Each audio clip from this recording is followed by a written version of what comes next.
রাসূল সাল্লাল্লাহু আলাইহি ওয়াসাল্লামের একজন স্ত্রী ছিল, নাম সফিয়া। কি নাম? সফিয়া বিনতে হুয়াই ইবনুল আখতাব। উনি আকৃতিতে কিছুটা খাটো ছিলেন এবং একটু স্থূলাকৃতির ছিলেন। তো এটাকে একটু ইঙ্গিত করে আম্মাজান আয়েশা রাদিয়াল্লাহু তাআলা আনহা একবার একটা শব্দ ব্যবহার করেছেন। মানে শব্দ দিয়ে কৌশলে বুঝিয়েছেন তা আনি কসিরা, মানে আপনার সেই খাটো স্ত্রী সফিয়া। নারীদের মধ্যে এটা থাকে স্বাভাবিক, মানবীয় কারণে।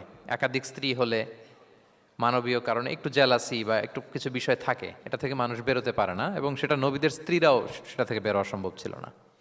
তো কথা বলতে বলতে এমন একটা শব্দ বললেন যেটা দিয়ে সাফিয়া রাদিয়াল্লাহু তাআলা আনহাকে বুঝালেন যে আপনার অমুক স্ত্রী, মানে তিনি আকৃতিতে কিছুটা খাটো এবং কিছুটা স্থূলাকৃতির।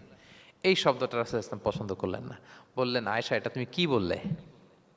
আয়েশা তুমি কি জানো, লাকুত কুলতি কালিমা, তুমি এমন একটা শব্দ বলেছো সফিয়ার ব্যাপারে, লাউ মুজিজাত বিমা ইল বাহরিলা মাজহাজাতহু, এই শব্দটা যদি নীল সাগরে ছেড়ে দেয়া হয় তাহলে এই শব্দের পঙ্কিলতার কারণে নীল সাগরের পানি মুহূর্তেই কালো হয়ে যাবে।